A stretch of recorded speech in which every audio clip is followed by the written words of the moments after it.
Hi there, it's Kevin with Gonro Games here with the webcam. Look at, you can see my ugly mug now as I open up product. I thought I would talk a little bit shop about Pokemon because we've had some interesting products that just released, and it kind of shows the different strategy that Pokemon has than Wizards of the Coast with their strategy of selling product, and why the competitive cards have a really rough time in Pokemon of ever accruing any sort of value. And these two products are definitely showcasing why is that so. So Pokemon is about, I would say, is about 20 to 1. People that actually just collect versus people that actually play. And we did start to see a shift in the market. We saw things like Muse and Battle Pass VIPs and a lot of these more highly played competitive cards actually start to go up in value, and then they just flatlined and are going down. And it's crazy though, if you actually look on like TCG Player, the sales data for things like Nest Balls, Battle Pass VIPs, and some of the more competitive cards, they're still really good. However, there's just so many that enter the supply by these particular products. So it's kind of interesting the different theories that TCGs have of getting cards in the market. So it seems that Pokemon really wants people to have access to their game cheaply so they can actually play competitive decks for cheap. So if a deck ever does do good or a card ever does do good, well, then it ultimately is going to end up in something like this, which is the Trainer's Toolkit that is 2023 Trainer's Toolkit that was just released. And then we also have the Miraidon. I don't know if they knew Miraidon was going to be, I'm assuming they did know Miraidon was going to be an absolute boss of a card because it does see lots and lots of play in the standard meta. Has one of the best abilities printed in a long time for an EX, or at least a basic to help fill up your deck. And the other one though, the Cryoton, I think that's one. Corida, I don't know exactly what the other one. These come in twos of. There's Miraidons and there's the other dude, this dude here that has the other one of these tins. And so that one is kind of a miss, but this one's definitely a hit.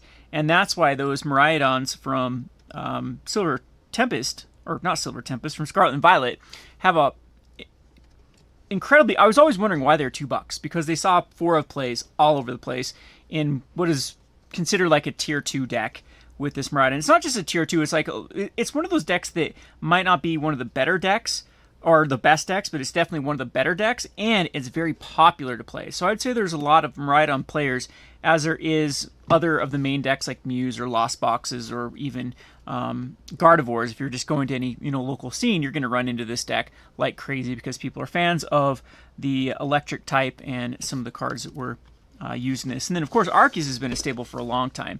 So it's funny, if Magic the Gathering were to do something like this, it'd be like printing a Shieldred in this and be like, okay, here's your Trainer's Toolkit with Shieldred, and it just would crash the price of those particular cards. Here's a bundle with Shieldred. So I'm not sure which strategy I like more in as far as a trading card goes for printing. I know this is able for them to sell their product, but having Miraidons go up in value by not printing promos into like, typically, like, a lot of people are just buying these anyway just for the, like, it's priced based upon the packs, not the contents in here. So, for example, this is going to cost around like $15 to $20 distributor price, because usually these products rely between $3 and $4 per booster pack is how much it costs for distributor price. And then retail price is usually a 5x. So if there's 5 Pokemon packs, these are supposed to be selling for, I believe they're going to be around like $25 at your big box stores like Walmart for this particular product. Correct me if I'm wrong, but that's typically how it works with this. So a lot of times the foil cards, though, they just get open because people just want the tins with the impulse buys. They want it for the packs because speaking of how Pokemon strategy, where Wizards of the Coast keeps their draft boosters and their set boosters and all those things in excess supply, Pokemon has been very, very greedy lately with their booster boxes as well as their ETBs, so elite trainer boxes. So then for stores and online sellers to get packs, they end up having to crack a bunch of this stuff. And that's what I actually do too. I keep my booster boxes sealed because they're easy to sell sealed. And then when I need packs, I just crack all the supplemental products that they print like this and end up with a ton of promos. And that's why the price of these just absolutely tanks. So kind of interesting strategies here. So we're just going to crack this open, see what we get. And Pokemon is very stagnant right now, but the good thing is it's not crashing. So it's keeping the supply and demand are so perfect. I haven't seen such a perfect supply and demand where things are moving, but prices aren't going outrageous as what we see with the Pokemon market. And a lot of it has to do is they did make cuts, and you got to give them credit where credit's due. Pokemon made some cuts in their reprint policy when they're on top of the world with just record pre-release numbers, record tournament numbers. They were a little bit down in, I would say, the collectibles, but everything past 2022 has just been awful because, you're not getting that free money from the government, and you're not having all the money that went into things like restaurant and travel and just people bored at home that were going into collectibles. And it was just the perfect storm. Everyone thought they were going to quit their day job to do what I do, and start a little mini store or invest in these long term. And they were so oversaturated with product from the kind of the Vivid Voltage through Silver Tempest era, a lot of Fusion Strike out there too, that they decided, okay, we got to cut back on this. And they had the kind of maturity to, even though their game was going crazy, they're releasing like this Pokemon 3.0, the Scarlet and Violet era, where they changed the borders, where they've really, really gone all in on the competitive play, and they said, okay, we're still gonna, kind of slow the printing of this and not do any reprints at the moment until things can catch up. So kudos for Pokemon for doing that. But again, these are kind of weird though, as far as it's a fine line you have to walk between taking away from the secondary market's ability to, make money as far as like competitive cards go, or just highly collectible cards, and still be able to sell future products. But they do release these quite often. So again, enough talking for me. There's my little rant, or I guess not real rant, my little whatever. Can't think today, and I can't open this today because obviously I can't without a knife. So I have to get my DNA on this. So here we go with the Marion Box. We have the good old EX. Okay, so there is going to be other packs that are contained within this product. So it's not going to be all Paldea Evolved, which I don't know how I feel about, because all the rest of them are pretty overprinted this era, except for Evolving Skies is the one that does have the demand. So we got this Marion EX, which is I believe this is going to be unique for how it looks, but there are a ton of versions of this already. There's like the gold version, what they call those, the secret. They got the secret rares, and then they have the ultra rares, and then they have the full arts. So there's a lot of different ones of these, and they're all pretty cheap at this point for the Marion EX for how much it actually sees play. You don't know too. They might actually just do another deck box. It probably would be pretty good for them because they've done Water and Psychic quite a bit for some of these. So they come out with League Battle decks, and they typically want them to be strong, but not like too strong. And then this, I think Marion EX is like the perfect candidate for those in the future. So forewarned about this card. Now it's just gonna be a dollar card forever because it's just contained in these bundles. So what do we get here? We get, as far as packs are concerned, so in this one, it's got, okay, good that it doesn't have Fusion Strike in here, because Fusion Strike is so overprinted as far as the supplemental products are concerned. You always get Fusion Strike and everything open. And mine at least contained Paldea Evolved, 2 ofs, and a Scarlet Violet as a 1 of. So at least you get 2 of the Paldea Evolved. But go and crack the Paldea Evolves because we are doing a league right now, so I could use packs in the future for Paldea. A lot of interesting cards in Paldea. So far, it's been kind of a fun little league. I haven't shown my league decks for quite a while on this channel, but we still do Pokemon and we do Magic in the store. And I'll actually be opening this up, I think, on the Rogue Deck Builder, because a lot of people are wanting to, now that Baldur's Gate is so cheap for set boosters, it ends up being like $69, I think, for a set booster, is we're going to pass that savings on to our locals here and let people do a Commander League just with using a set booster box so they can get in at cost and build a commander. And we want to get, so here's my thing about Commander. I know we're getting off track. I'm halfway through a Pokemon pack. I hope that there's no like Pokemon fans for the first time seeing this, like, what's this weirdo talking about? This is my little time just to talk shop and go over what's on my mind for the store. So little thing about how Commander, I like the idea of Commander. I hate where Commander's at in 2023 with the power level just through the roof and a lot of just shenanigans that go on. I think Commander League is super fun because it forces you to play with bad cards, and sometimes bad cards and bad combos, and when you can pull them off, is super satisfying. So I mean, you use some weird cards. What was there was a card that I opened up in one of the leagues, and it was just such a meh card, but I was able to find so many synergies and combos with it, and able to grind out the game, and that was Mwah! That was so fun. That's how Commander is supposed to be played, is he's really back and forth grindy. The way that some of these YouTubers that take, that do these, the Command Zone and all these other places that do 7 takes to finally get the game that was interactive and fun to watch. I mean, that's how Commander League feels. It feels like that all the time. There are some games that do get stalled out, but most of the times you have to figure out a way to really grind out your opponents rather than finish with wombo combos or tax decks locking people out and all the shenanigans that inevitably happens with Commander in 2023. So anyway, we'll be opening this up on another channel and building a deck out of the Commander Legends. Jeez, now where am I at with this? I've opened up like 3 cards here, and oh man, maybe I should script these videos. Who wants that though? So anyway, our first pack has the Hyde Region.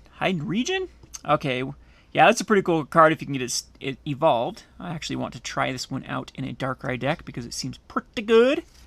And we get the code. I'll show you guys the code. Here you go. Have a code. I've been pretty greedy with those codes lately. I'm going to use this other code for me because I'm greedy and actually play online. So I am actually thinking about starting a Pokemon TCG channel because one thing I could use more of, we're really capped out on Magic the Gathering as far as patrons are concerned, but I have so much excess availability for Pokemon of what I could do, and I definitely want to get my numbers up with distributors with Pokemon. I just need more buyers for Pokemon. So I think I'm going to start doing, and I'm enjoying building decks. I've built some pretty crazy decks lately that I think are, it's tough with Pokemon because typically, the best decks are the best decks, and all roads lead to playing those decks, the tier decks. However, there are some fun decks you can still. What I like about Pokemon is you can basically choose any Pokemon you like, and you can build the supporters and the items around it, and you still have a pretty good deck. You can still do some of the typical, what we call judge path locks and things like that make even bad cards good. Anyway, we'll get down to what's in this pack. We have the Rabska. Rabska was our rare. So, kind of a meh card there. So here is the other. You guys can have the other Pokemon card if you're still with me. So that's out of the tin. Again, I like how Pokemon is slowly trickling these in. So these came out, a couple weeks later after Paldea, the main set came out. So people, had their fill of Paldea packs from the Elite Trainers, as well as the booster boxes, and now they're, cracking these suckers to get more of the packs, and the Miraidons are good. A good touch to it. So this is a trainer's toolkit. So back to what I was talking about with Pokemon, how they make it super accessible. This is one of the ways. So you got to think of if cards like Ultimate Price or Cut Down or Lightning Bolt, those type of stable uncommons that go in a multitude of decks. For them not to get super expensive, they do these trainer toolkits. So instead of building event decks, challenger decks or whatnot, like Wizards does, they're okay, here's going to be a lot of these trainer cards and item cards that are going to go in a plethora of decks. Let's chuck them in here with this trainer's toolkit that has a box, sleeves, dice, and everything you really need to up your Pokemon collection. So, this one is going to have some goodies in it too because it does have the Arceus, which typically, I don't know where Arceus stands right now in the meta, but it has been a pretty powerful card. So again, you get your dice, you get your tokens, you get a little, Trainer's Toolkit Deck Builder's guide, kind of shows you cards that go good in things. So it's here's what's contained in here. You're gonna need these cards for a lot of other decks, and yeah, it definitely does have some all of these are staples in a lot of different decks, and they make sure that you have accessibility, that there's enough on the market that there's not a huge run on things like Battle Pass VIPs that make them $10 a piece and whatnot. Even though I don't think that would be that terrible for Pokemon to have those slots. So these dice are kind of cool. Really wish they'd go back to just using regular dice rather than these, because even I've noticed on the the pro games and stuff, they typically just use D6s rather than these stuff because they're more versatile. We got this cool little yeller one, which is awesome. I like the black on yellow. It's one of my favorite color combinations. And then we can check out these sleeves here, which just has the regular Pokemon sleeves. And there they do these usually with the Trainer's Toolkits. Not the best quality sleeves, but they're great for drafting or putting on cards. I got tons of these, by the way, if you are a patron, if you want these suckers. I think I sell Pokemon packs $2 a piece if you're just looking to sleeve collections or protecting your cards, and they work for that. And all right, so let's get on to this good stuff. So they typically give you a brick of, I think this is just energy here. There's nothing but energy in here.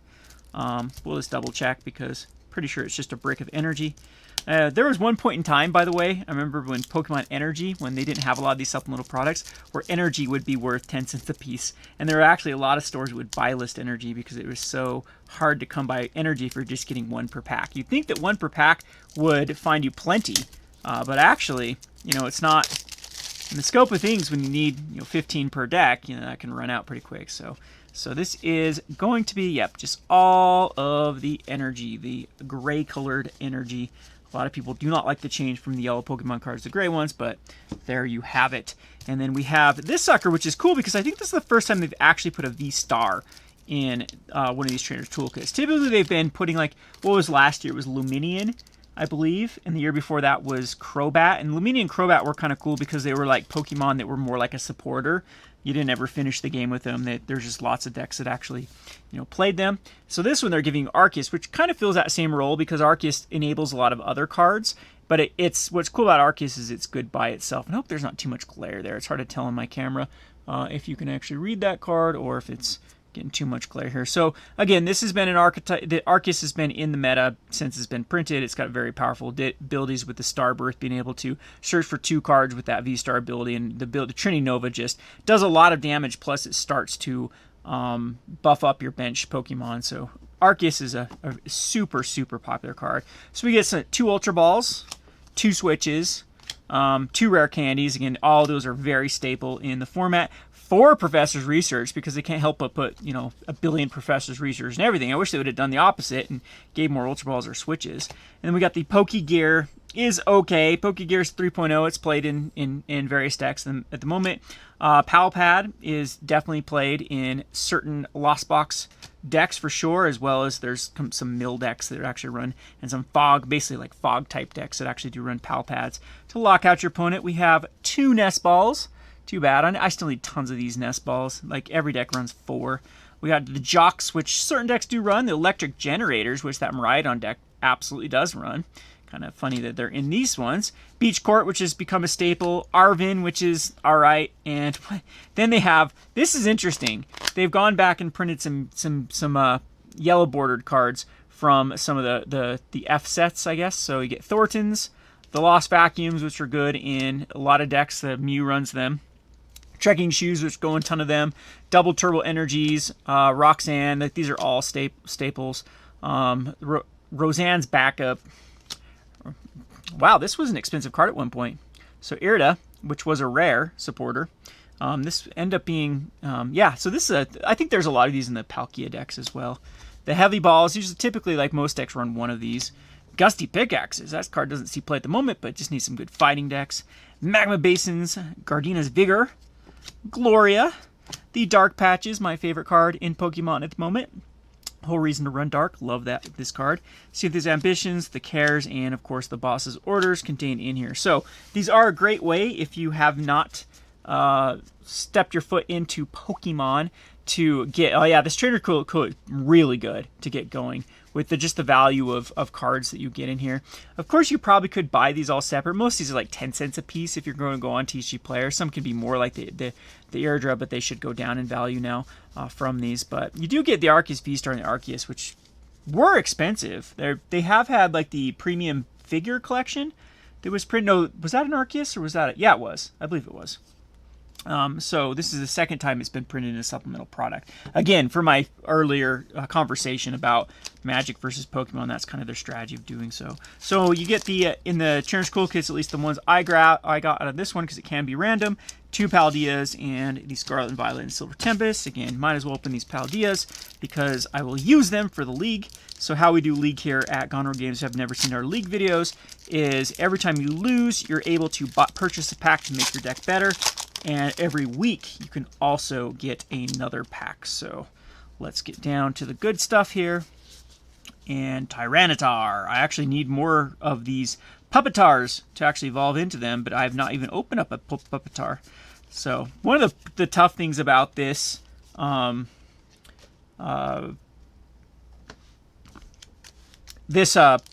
format is there's a lot less items, and so I'm kind of struggling on items. Like Nest Balls and things, so I don't think they're contained in here. So maybe in the future with Leagues, we'll have to figure out how to get those into the mix, because you do get some in your original deck, but your build and battle deck. It's how you start the league, is with the build and battle, which is kind of a previous kit. So we've just opened up some Womp Womp Womps today. Another Rapska, that was our rare, and one of the other packs. So and Pyroar, well, the Super Energy Retrieval, which is not bad whatsoever.